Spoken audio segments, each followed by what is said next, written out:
If you don't want your favorite creators to make slop, support them on Patreon. I'm going to ask a question nobody has ever dared to ask. Why? Because it's a f***ing stupid question. Yet it's a question that will lead us to deep insights. Insights about what we value as a society, and what we define as beauty. This question will help us to understand how art evolves to push the boundaries of culture. We will analyze some of the most depraved images to ever be posted to the internet. We will weave our way through art history and deconstruct some of the most revolutionary and important artworks. And hopefully, through our psychic adventure, we can find the answer to this question. Is fetish art avant-garde?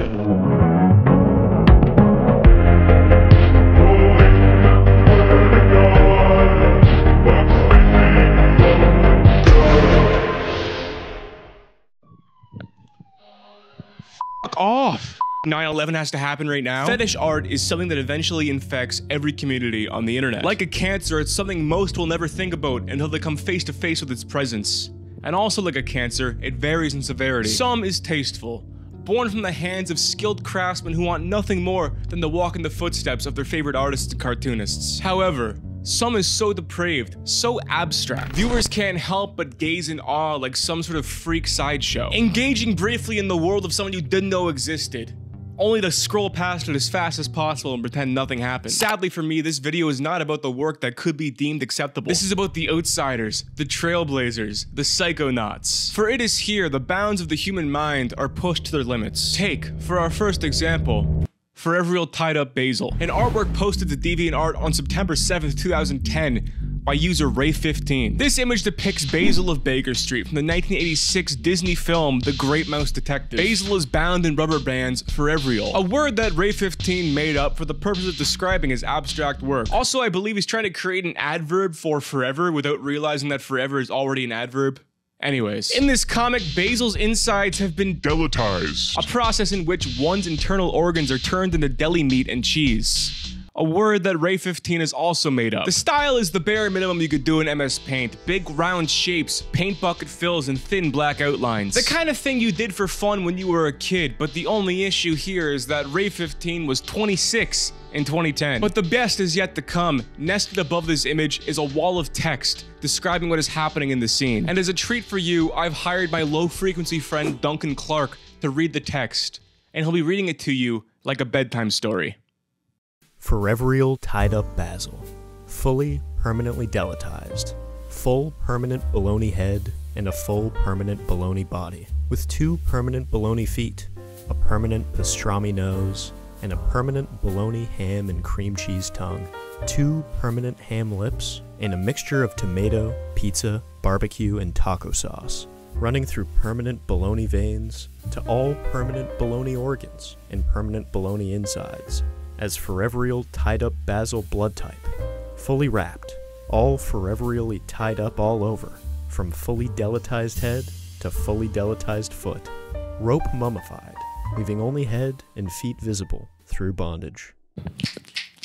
This is just one of 11 images on his DeviantArt page following the theme of cartoon mouse being Foreverial bound and delatized. They sit among other posts of colored pencil mice, MS Paint battle axes, and this questionable piece entitled Fantasy Flag, Finland. But I've chosen this image as it's the best example of what makes internet fetish art so fascinating. Fetish art's so abstract, so idiosyncratic, that Ray15 is probably the only person to have ever thought about this and be aroused by it. There's a novelty here that the great artists of history wished they could have captured in their work. Ideas so subversive, they're in a class all their own. These works of fetish art aren't building upon a canon. They aren't standing on the shoulders of giants the way most art does. This work exists in a sublime space of awe and terror. The specificity, the crude handling, the feeling upon viewing it that you've accidentally stumbled up into someone's property and need to leave as fast as possible. It feels as if Ray15 is using DeviantArt as a random art repository to keep his work safe so he can come back and view it later, like a serial killer hiding bones in the woods. Well, Ray15's work is just one of thousands of specific, crude, and novel images that dot internet image boards. John Cena in a diaper,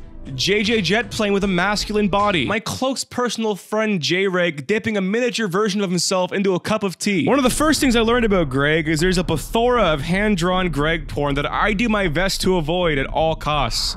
although sometimes I lose that battle. This is DeviantArt user Jord Balata. On their account, they have almost 400 images of cartoon characters mid-spin.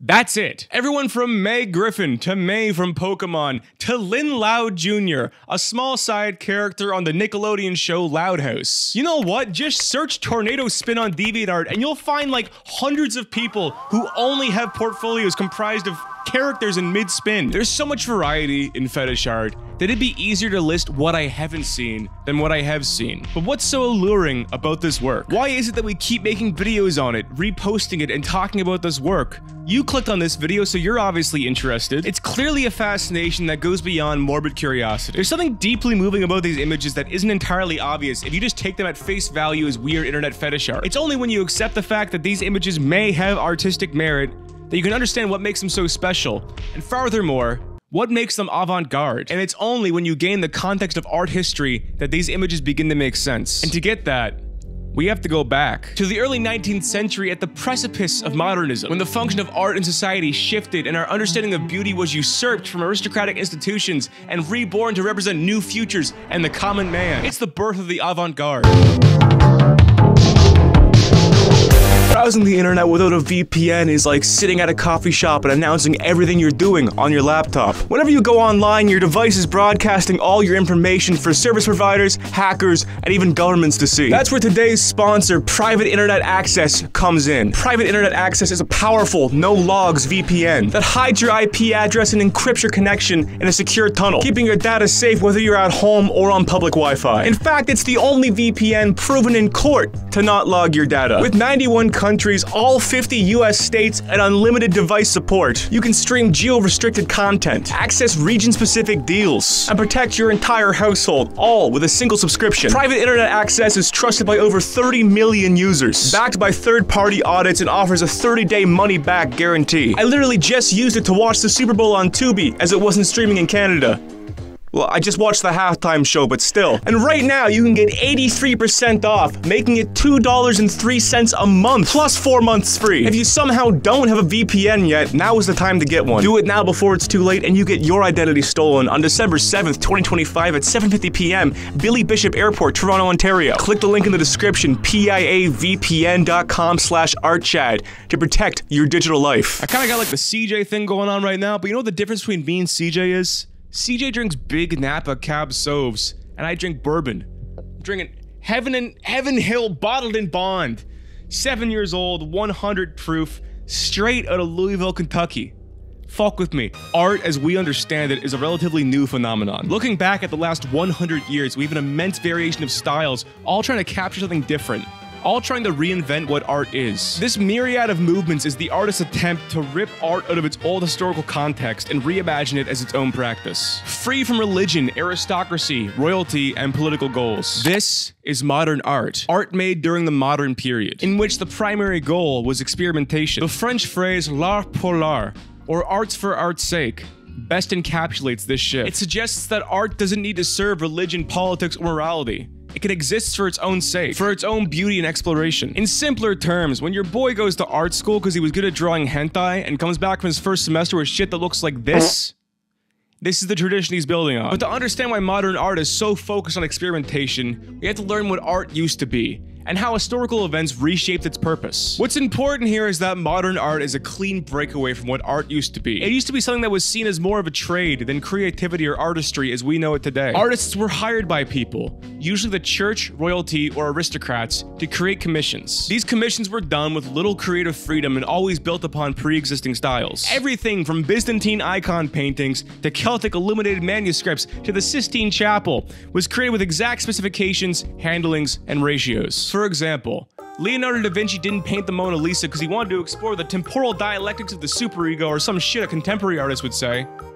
He did it because he was hired to do so. It's just a commission piece of a nobleman's wife. The guy who hired him doesn't even have a fucking Wikipedia page. Another example. Jacques-Louis David didn't paint Napoleon crossing the Alps because he wanted to explore the power relation between the masculine and queering of the exterior space and the equestrian lens through feminine paint handling. I don't know, I'm just making shit up now. He did it because the King of Spain hired him to do so as a gift to Napoleon to commemorate the repairing of their relationship. However, as we know, This formulaic and commission-centered approach to art making didn't last forever. Artists began experimenting and working idiosyncratically to create new styles and capture subject matter never before represented in a work of art. But how did this change take place? Well, like everything we love in the West, it all started with the French Revolution. I think this is like the 4th time on this channel I pivoted to talking about the upheaval of the French Revolution challenged long-standing monarchical and aristocratic structures. The usurping of King Louis XVI opened up new possibilities for what society could be. Man is now free from serving God or the kingdom and asks himself what he has to offer the world free from these constraints. What man can do serving no master but himself. This is the beginning of liberalism as we know it. In this newfound freedom, dialogue began to take place on this very topic. Without the king, the social functions of art, science, and technology were called into question and had to be reinvented. Enter Olin Rodriguez, the French thinker who coined the term avant-garde. In his 1825 essay, The Artist, the Scientist, and the Industrialist, Rodriguez makes the case that social change begins with the artist, as the artist is the first person to explore new ideas that others will follow. He refers to the artist as the avant-garde, the advance guard, or the vanguard, a division of the French military that would do reconnaissance missions at night and scout areas for the rest of the army to follow. Rodriguez is claiming that new ideas and ways of thinking must first be explored by the artist, as it's the only medium reactionary enough to capture life in its truest form. After this, others may follow in the artist's footsteps to further solidify these ideas. On this, he says, "We artists will serve you as an avant-garde. The power of the arts is most immediate. When we want to spread new ideas, we inscribe them on marble or canvas. What a magnificent destiny for the arts is that of exercising a positive power over society, a true priestly function and of marching in the van of all intellectual faculties." This concept of creating new ideas in art making hadn't spread yet.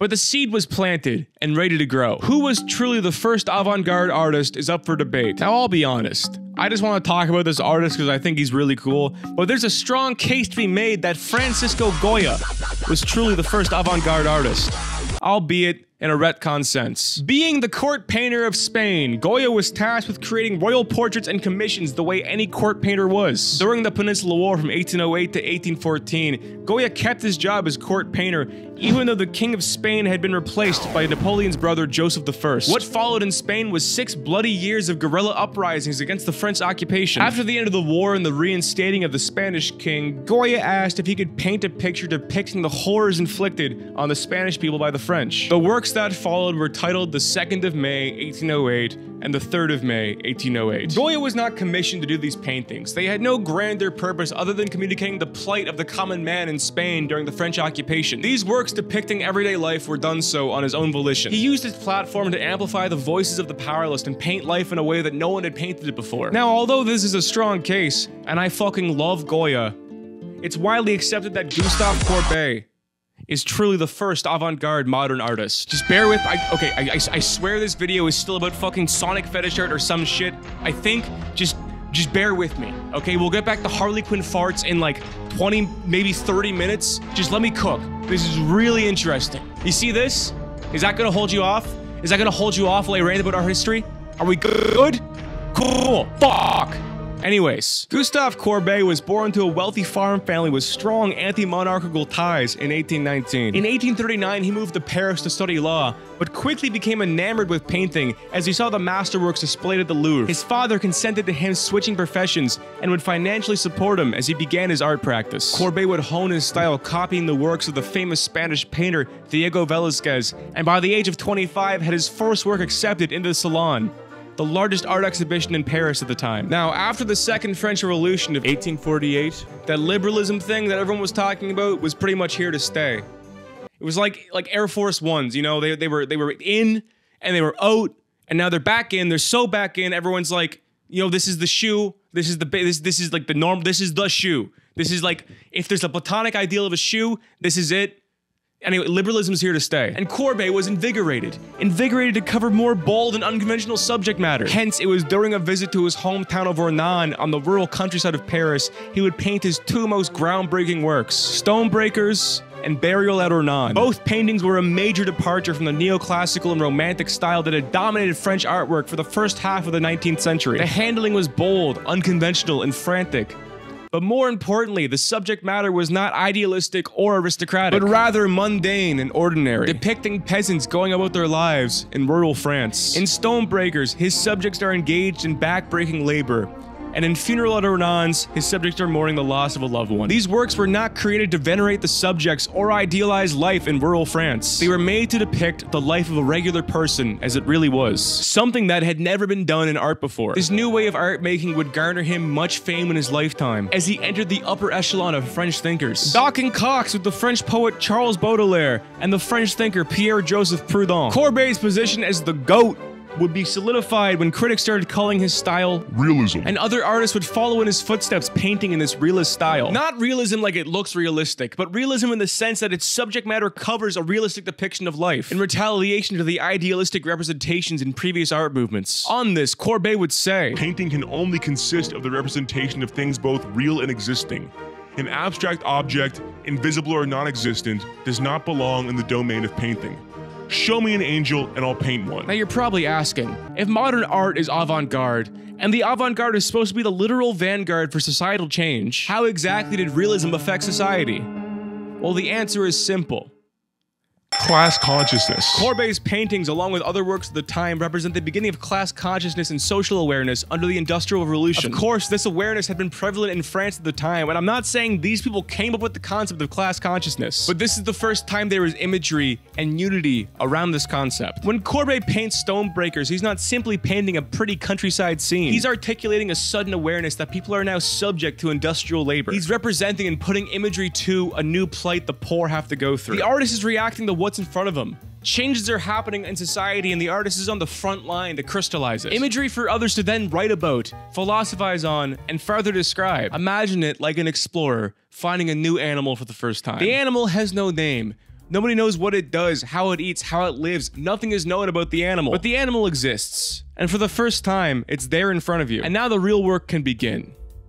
Drawing porn of it. Realism will begin a long line of art movements exploring new ideas, breaking down form and asking what art can do for society. However, it was still using the visual language of the art movements that came before it. Courbet was, after all, a classically trained painter. It wasn't until the next generation of artists that the form of painting itself would be deconstructed. The artist Edouard Manet would follow in Courbet's footsteps, capturing this new thing called modern life in France, but would do so in a much different way. Manet's 1863 painting Luncheon on the Grass would disrupt all conventional knowledge about art with its subject matter and its paint handling. The painting was submitted to be shown at the aforementioned salon, but was rejected along with 5,000 other artworks. So many works were rejected from the salon that year that Napoleon III would have to create a second exhibition just to deal with the public outcry of the salon's elitism. What became known as the Salon des Refus was held across the street from the original salon, and was to include all the rejected artworks. And to nobody's surprise, this atrocity exhibition would prove vastly more popular than the original stuffy status quo salon, as thousands flocked to see the work that was deemed unworthy to be seen by the public. Front and center at this exhibition would be Edouard Manet's Luncheon on the Grass, which is perhaps one of the most controversial paintings in history. Now, it's current year. We've seen poo-poo art. We've seen pee-pee art. This video opened with fucking deli meat MS Paint mice. What on earth could possibly be so controversial about this painting?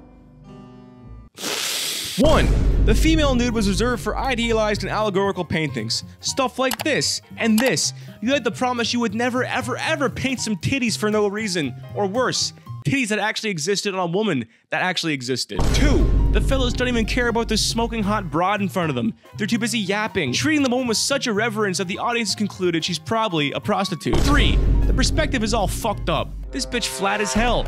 Painting is a rich tradition full of procedures and rules. How dare you not follow the Manet, you fucking heathen idiot? 4. Look at these damn trees. One critic remarked the brushwork was so sloppy it could have been painted with a floor mop. That's not how you paint. My kid could fucking paint this. 5. It was a massive painting. 2 meters by 3. A size reserved for masterpieces, not unfinished pornography. The painting was a huge fuck you to the entire tradition of painting. Furthermore, the painting was made to exhibit. Manet painted this with the intention to shock. He wanted to publicly deconstruct subject matter and representation in art. But sadly for Manet, he was a sensitive bitch, and he wanted people to love him for it. Which they didn't. Manet was one of the most hated artists alive at the time. If Manet was alive now, there would be Twitter schizos trying to link him to satanic pedophiles. But not everybody hated Manet. Some people saw luncheon on the grass and were blown away by his epic audacity. So much so that Manet's friend, the poet Charles Baudelaire, told him to stop being a little bitch, get over himself because old people thought he was evil, and continue to paint modern life as he saw it. Be raw, unapologetic, and avant-garde. The old masters are dead, and now it's time to paint the future. The later works of Manet and other painters during this time followed in this tradition. Sloppy and honest representations of modern life in France. Critics hated the works so much, they said they looked like impressions of paintings, sketchy and unfinished.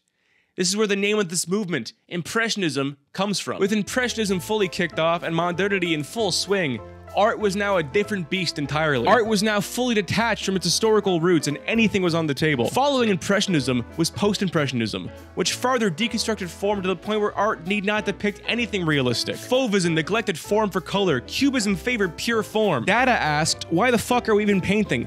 What even is art? What's anything?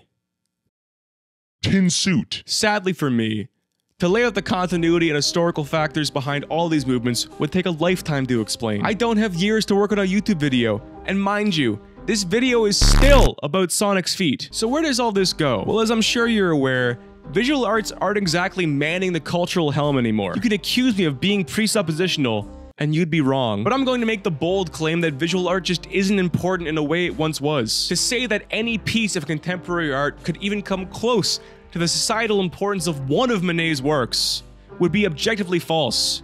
And I will fight anybody on this. Thousands aren't flocking into the galleries to see the hot new artists. The news isn't ablaze with scathing critiques of paintings or sculptures. Visual arts just aren't fighting the fight they once were. Sure, there are still famous artists like Kaws or Jeff Koons, but this art isn't avant-garde. It's not asking anything of you. It's not exploring anything. And yes, that includes the Kaws Reese's Puff collab. Traditional forms of visual art still exist, but they are no longer avant-garde.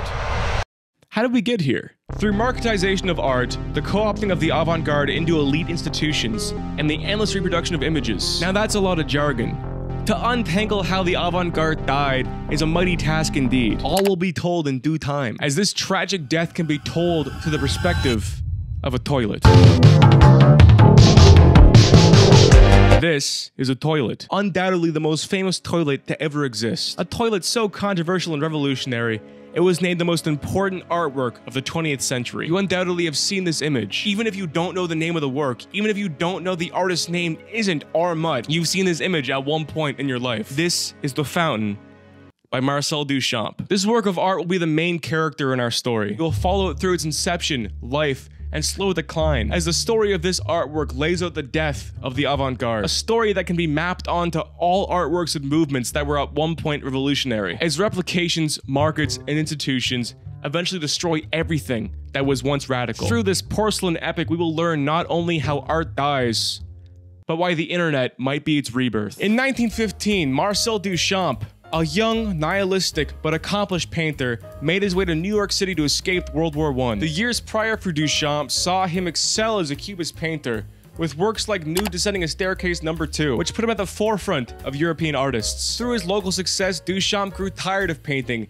as he deemed it incapable of being socially challenging. In search for a more subversive field, he took a step back to learn math and physics in the early 1910s. This was until Nude Descending a Staircase was shown in America for the first time. With the painting producing so much hype, he sold 4 of his works for a modest sum, money he would use to fund his immigration to America. When Duchamp arrived in America, he was met with praise from other people in the scene, and quickly rose to the ranks of famous New York artists. The poet and art collector Walter Arensberg would give him studio space to continue his work, and galleries immediately offered to fund him in exchange for paintings. Money he would refuse, as he just didn't want to paint anymore. Honestly, bro, I get it. Getting nihilistic about your hobbies fucking sucks. Hence why I'm using my easel and a painting I painted to put up a green screen for a YouTube video instead of actually painting. Instead of painting and getting rich, Duchamp would fund himself by teaching French to Americans and would work on a single piece titled Large Glass, a piece he would work on for 7 years and never finish. Between 1915 and 1917, Duchamp would help found and direct the Society of Independent Artists, one of the very first art collectives to grace New York City, and they were set to hold their first exhibition in 1917, which at the time would be the largest showcase of modern art in the world. This exhibition was to be unjuried, allowing any artist who paid the fee to have their work shown in the exhibition. In preparation for this, Duchamp began painting once more to grace the exhibition with one of his masterworks, something that would surely attract a lot of attention. However, when the Society of Independent Artists began curating the show, Duchamp's painting was nowhere to be found. But among the submitted artworks was a bizarre piece, a single urinal with the artist's signature, Armut. Nobody knew who Armut was, and they couldn't trace the piece back to its creator. The submission stirred much debate among the society until it was decided the piece would not be shown in the exhibition because it was considered not art. Now, nobody knew this at the time, but it was in fact the director Marcel Duchamp himself who submitted the piece. He did not speak up on the deliberations about the work, choosing to remain silent just to see what happened. During the exhibition, without revealing that he was the artist behind the urinal, Duchamp would step down from his position as director of the Society for Independent Artists. He would do this in protest of the work being rejected in the allegedly unjuried exhibition, and would withdraw the painting he was supposed to submit. A painting that never actually existed. The piece was lost forever after the exhibition. Given the fact that it was shoved into storage during the actual show, the piece was probably thrown out once the gallery was dismantled. Duchamp would move on from this, continuing the work on his large glass piece between a move to Argentina and back to New York, where he would rid himself of the still unfinished work and pursue playing competitive chess for the next 25 years in Europe. Although Duchamp was no longer a practicing artist, the legend of the urinal would remain. Even though it had disappeared, its existence would propagate through this single photo. A photo which is inarguably more famous than the original piece, which would be published in an article in an artist periodical in 1917. The article would ignite fury and debates would rage for decades, further cementing Duchamp's urinal, now known as Fountain, as an avant-garde masterwork that challenged everything we ever knew. Is what you think would happen. In actuality, the whole ordeal was lost to obscurity for like 40 years. Until the 1960s.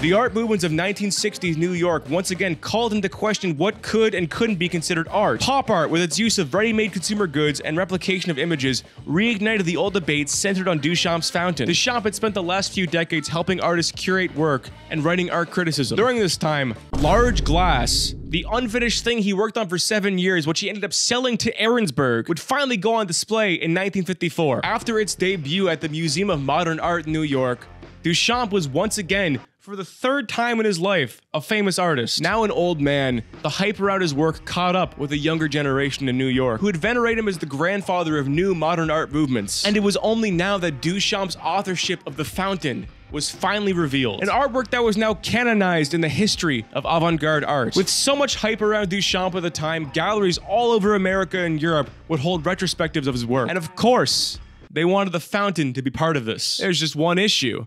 The Fountain hadn't existed in like 40 years. With Duchamp's permission, copies of The Fountain would be created based on the original photograph. A work that was once so repulsive it couldn't even be shown in a ragtag exhibition was now being shown simultaneously in galleries all over the world. 17 authorized recreations of this work would now be bought and sold by private collectors and galleries, all of them wanting a piece of art history for their own. The trouble here lies in the nature of recreation and art exhibition. It had been years since the Fountain incident of 1917, and Duchamp's artwork was now popular for its historical value. The representation of what it represented, not the original avant-garde spirit. Not only were these copies not the original piece, they were divorced from their original context. Duchamp's Fountain now existed as an antiquated novelty, the same way any piece of historical art does. Museum goers and art collectors were not marveling at the original Fountain. They were simply viewing a simulation of the Fountain, and a simulation of the avant-garde spirit the Fountain represents. In this sense, the Fountain no longer represents the avant-garde spirit as such, a world where people believed in something beyond themselves. It's simply a symbol of previous belief. It acts as a glimpse into a time where artists believed they could change the world, a spirit that had since died.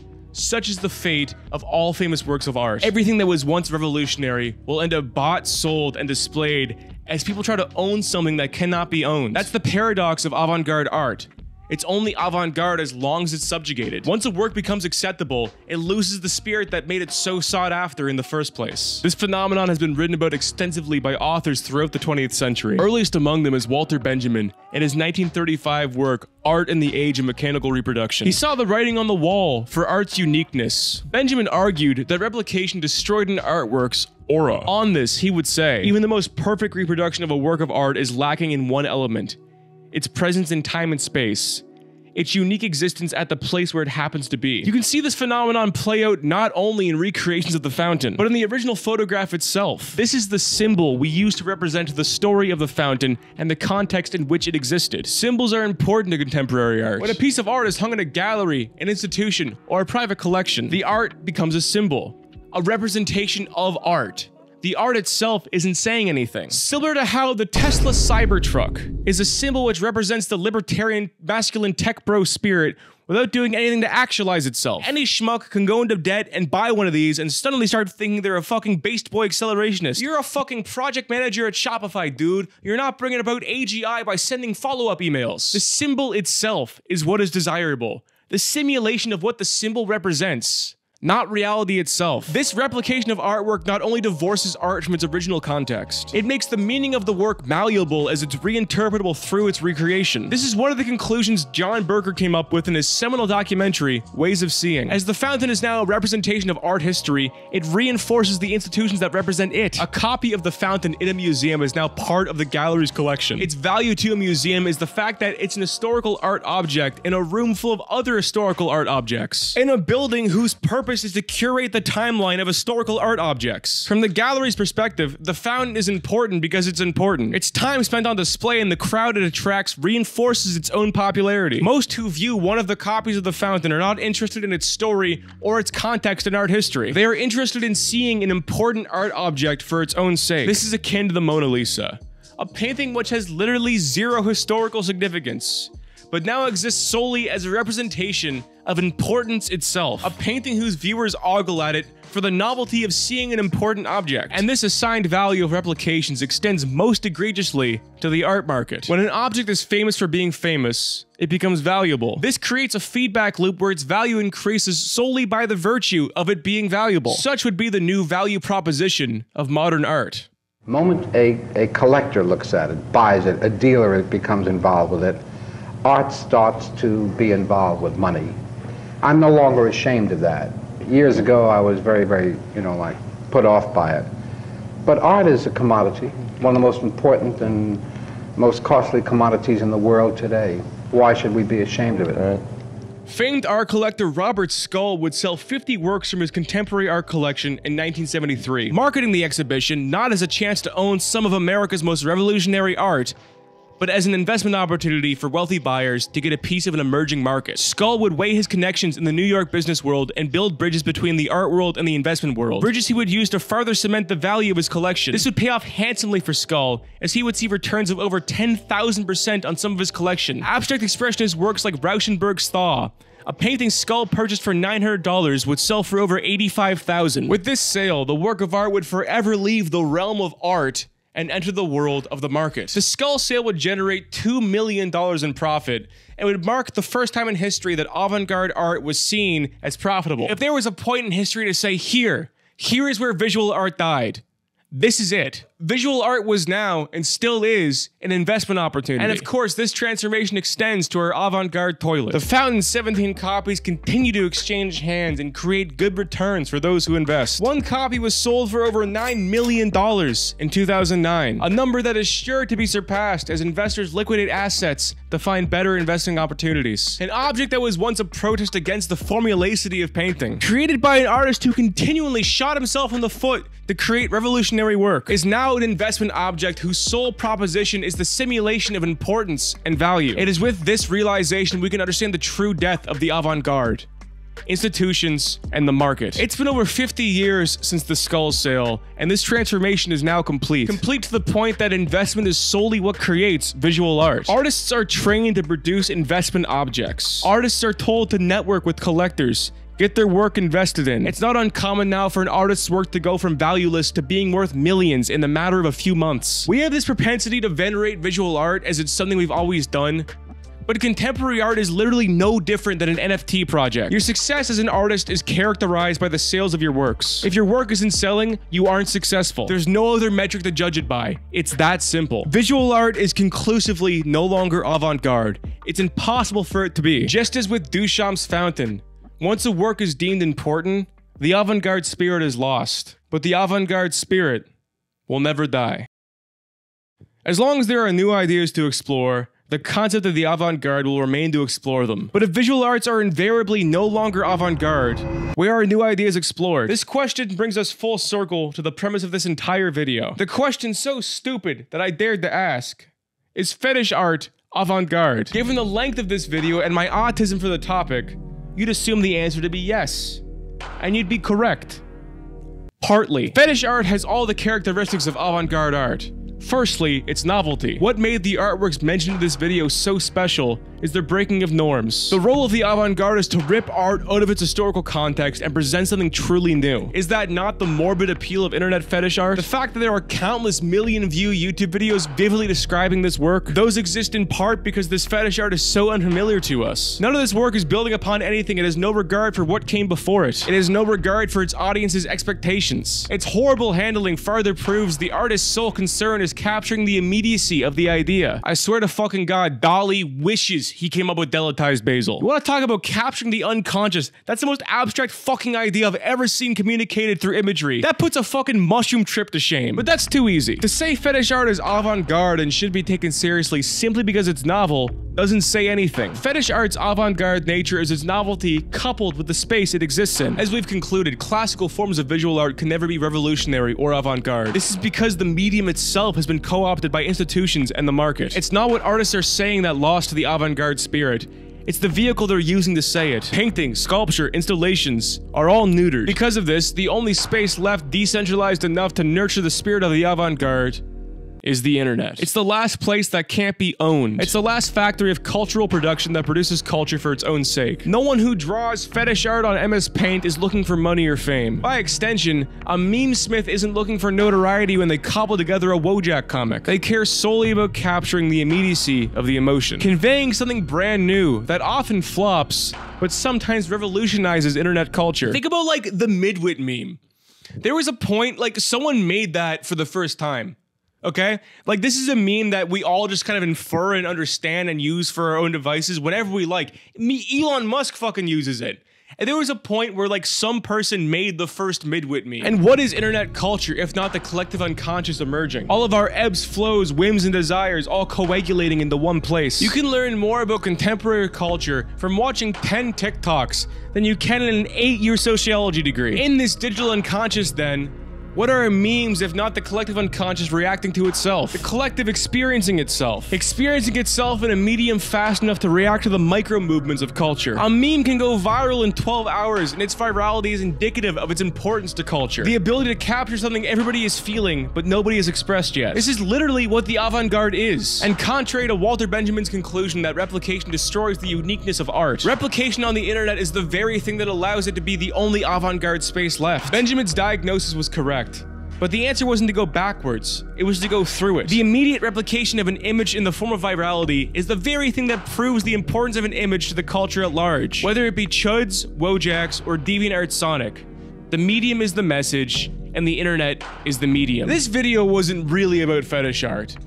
It was about how the internet's the last place the avant-garde can exist. Sorry if you wanted to see more giantess frozen Elsa, but got sucked into an art history video. But to go back to delatized Foreverial bound Basil. No. This image is not going to be a symbol of the next cultural revolution like Stonebreakers was. This image is not going to hail in a new style of art making the way Luncheon on the Grass did. This image isn't going to be the precursor to an art movement the way Fountain was. But what Foreverial bound and delatized Basil does do is perfectly encapsulate the avant-garde spirit on the internet. Novelty, replication, and virality. Get creative, kiss your friends. Don't let your fucking kids watch Sonic the Hedgehog too young, lest they become weird autistic horn dogs. And never kill yourself.